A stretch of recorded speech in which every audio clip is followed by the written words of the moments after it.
Ketua Komisi Pemilihan Umum Republik Indonesia Hasyim Asy'ari mengaku bersyukur karena disanksi pemberhentian oleh Dewan Kehormatan Penyelenggara Pemilu atau DKPP. Hasyim terbukti melanggar etik terkait tindakan asusila. Hasyim kemudian menyampaikan terima kasih atas putusan sanksi yang dijatuhkan oleh DKPP karena membuatnya terbebas dari beban berat sebagai anggota KPU. Setelah menyampaikan hal itu, Hasyim bersama para anggota KPU lainnya langsung meninggalkan awak media tanpa ada sesi tanya jawab. Diberitakan sebelumnya, DKPP menjatuhkan sanksi pemberhentian tetap terhadap Hasyim Asy'ari pada Rabu 3 Juli 2024. Sanksi itu diberikan setelah Hasyim terbukti melakukan pelanggaran kode etik penyelenggara pemilu atau KEPP atas perbuatan asusilanya terhadap seorang perempuan anggota Panitia Pemilihan Luar Negeri atau PPLN Den Haag Belanda. Ketua DKPP Hedi Lugito menegaskan bahwa seluruh dalil aduan yang disampaikan oleh pengadu atau korban dikabulkan untuk seluruhnya. Dalam putusannya, DKPP juga meminta Presiden Joko Widodo untuk melaksanakan putusan DKPP paling lambat 7 hari sejak putusan dibacakan. Diketahui DKPP menyatakan Hasyim terbukti berhubungan badan dengan anggota PPLN Den Haag berinisial CAT. Peristiwa itu terjadi pada 3 Oktober 2023 di sebuah hotel di Amsterdam tempat Hasyim menginap. Dalam paparan DKPP disebutkan bahwa CAT dihubungi Hasyim pada malam 3 Oktober. Ia diminta untuk mendatangi kamar Hasyim. Kemudian keduanya bertemu dan berbincang di ruang tamu kamar hotel Hasyim.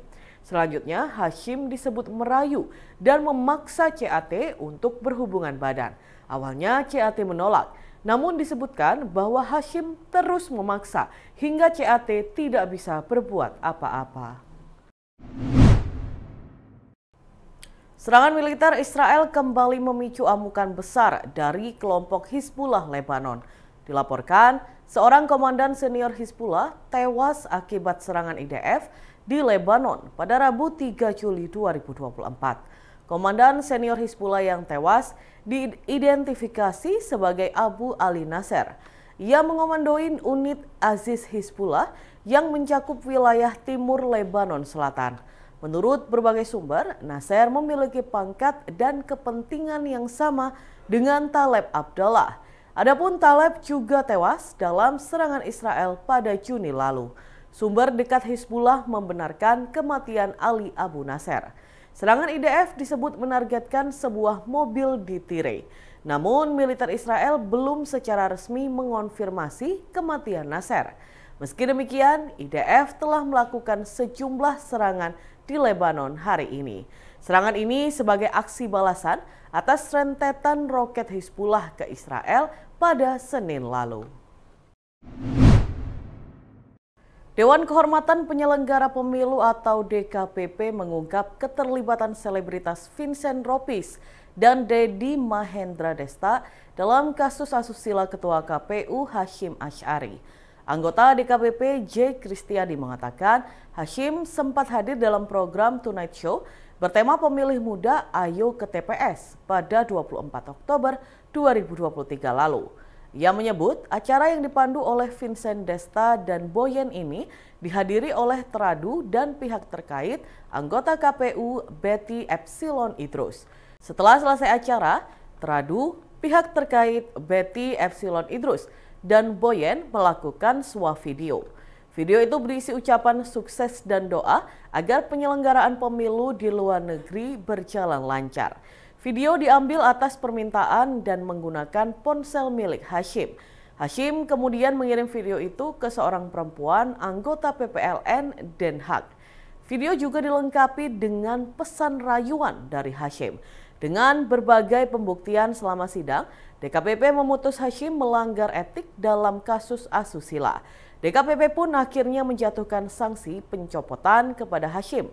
Sebelumnya, nama selebritas Vincent dan Desta terseret kasus asusila Ketua KPU Hasyim Asy'ari. DKPP juga pernah berupaya menghadirkan Desta dalam persidangan tertutup. Kasus ini bermula dari laporan seorang anggota PPLN Den Haag. Ia mengaku mendapatkan kekerasan seksual dari Hasyim selama penyelenggaraan pemilu serentak 2024. Kabareskrim Polri Komjen Pol Wahyu Widada menyebut laboratorium clandestine atau pabrik narkoba di Klojen, Malang, Jawa Timur yang baru-baru ini diungkap adalah pabrik narkoba terbesar di Indonesia. Wahyu menjelaskan pihaknya menyebut pabrik narkoba terbesar se-Indonesia lantaran para pelaku dapat memproduksi tembakau sintetis atau sinte hingga 1,2 ton. Pabrik narkoba itu juga tidak hanya memproduksi tembakau sintetis, melainkan juga pil ekstasi hingga pil Xanax. Dalam satu hari, mereka dapat membuat ribuan pil. Diketahui pabrik tersebut sudah beroperasi selama 2 bulan. Mereka membuat barang haram itu di sebuah rumah kontrakan yang disewa dengan alibi untuk kantor event organizer atau I.O. Sebagai informasi, posisi rumah yang digerebek berada tepat di belakang kantor Kelurahan Gading Kasri. Dan di bagian dinding depan rumah terpasang plakat bertuliskan Mitra Ganesha. Dalam proses pembuatannya, para pelaku dipandu oleh seorang warga negara asing atau WNA melalui layanan Zoom meeting. Setelah narkoba yang dibuat jadi, para pelaku memasarkannya melalui Instagram dan dikirimkan menggunakan jasa ekspedisi. Saat ini polisi telah mengamankan 8 orang, yakni YJ 23 tahun sebagai peracik, FP 21 tahun, DA 24 tahun, AR 21 tahun, SS 28 tahun sebagai pembantu peracik, dan RR 23 tahun, IR 25 tahun, serta HA 21 tahun sebagai kurir atau pengedar. Polisi juga telah menyita sejumlah barang bukti, yakni narkotika dalam bentuk barang jadi berupa tembakau sintetis sebanyak 1,2 ton, 25.000 butir pil ekstasi, dan 25.000 butir pil Xanax. Turut disita pula 40 kg bahan baku yang setara dengan 2 ton untuk produk jadi. Ketua RT setempat Fadil Ma'ruf mengaku sangat kaget dengan adanya penggerebekan tersebut. Fadil menjelaskan dirinya tidak mengenal kelima orang yang ditangkap di TKP. Belakangan ia baru mengetahui informasi dari pemilik rumah bahwa kelima orang itu berasal dari Jawa Barat. Sebuah kampung kecil dengan total sebanyak 26 rumah, warganya kini mendadak menjadi miliarder. Setiap warga di Kampung Bundaran Dolok atau Taman Pelangi di Kelurahan Jamur Gayungan, Kecamatan Gayungan, Kota Surabaya berhak atas ganti rugi rata-rata 1 miliar rupiah. Bahkan ada salah satu warga di kampung tengah kota itu yang menerima ganti rugi sebesar 20 miliar rupiah. Ketua RT 1 RW 3 Jamur Gayungan, Anom Janardana mengatakan hal ini karena lahan milik warga tersebut lebih luas.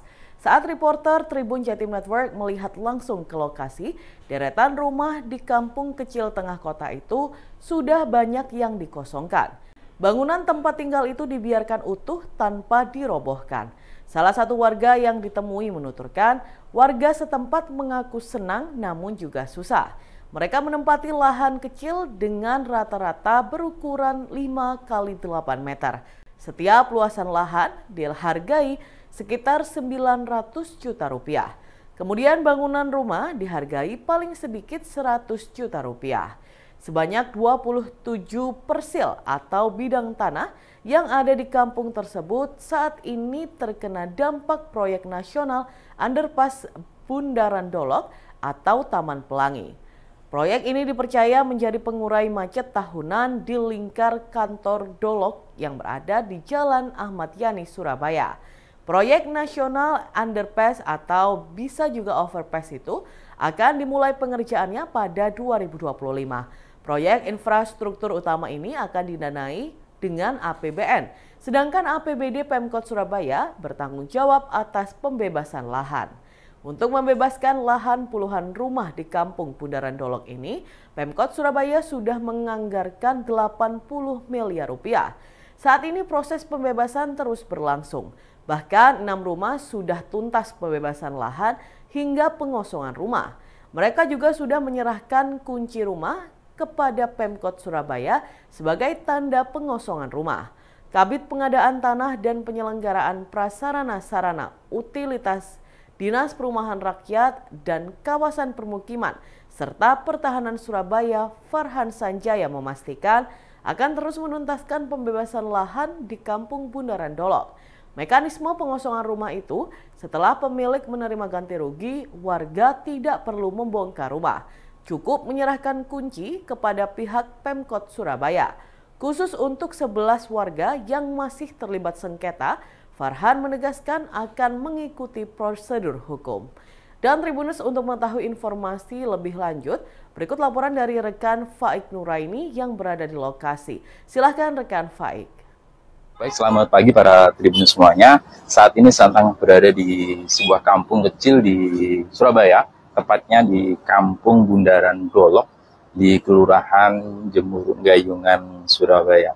Saat ini warga di Kampung Bundaran Dolok praktis menjadi seorang miliarder. Jadi deretan rumah yang ada di depan kita, di belakang saya dan depan saya ini adalah mereka yang saat ini mendapat ganti rugi atas rencana proyek underpass di Bundaran Dolok atau di Taman Pelangi, Surabaya. Ya, di Kampung Jemuruk Gayungan saat ini ada 26 rumah yang tengah dibebaskan dan tengah berproses menjadi mendapatkan ganti rugi untuk proyek nasional underpass. Sementara saat ini warga masih terus beraktivitas di Kampung Bundaran Dolok yang pada hari ini sudah mulai pengosongan rumah setelah mereka mendapatkan uang ganti rugi.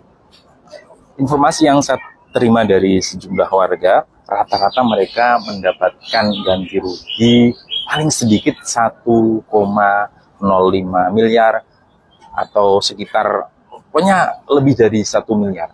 Ternyata setelah saya telusuri, warga mengaku mereka mendapatkan, kalau untuk bangunan minimal mereka mendapatkan untuk tanah dengan ukuran rata-rata di sini adalah 5 kali 8 meter.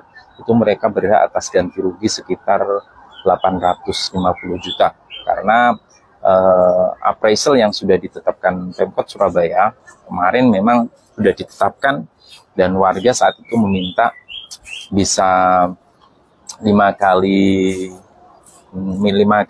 NJOP, sementara NJOP atau nilai jual objek pajak di sini itu sudah sekitar 10 sampai 11 juta per meter. Rata-rata di sini mereka menempati paling kecil itu di antara rata-rata adalah 5 kali 8 meter. Sementara suasana di belakang nanti kita akan ikuti bagaimana saat ini proses pengosongan rumah di Kampung Bundaran Dolok untuk proyek underpass yang saat ini rencananya akan segera dibangun. Pemkot Surabaya sudah menganggarkan 80 miliar di APBD 2024 untuk khusus pembebasan lahan, karena memang Pemkot bertanggung jawab atas pembebasan lahan, sementara nanti proyek fisik atau konstruksi dari underpass itu akan dikerjakan oleh pemerintah pusat.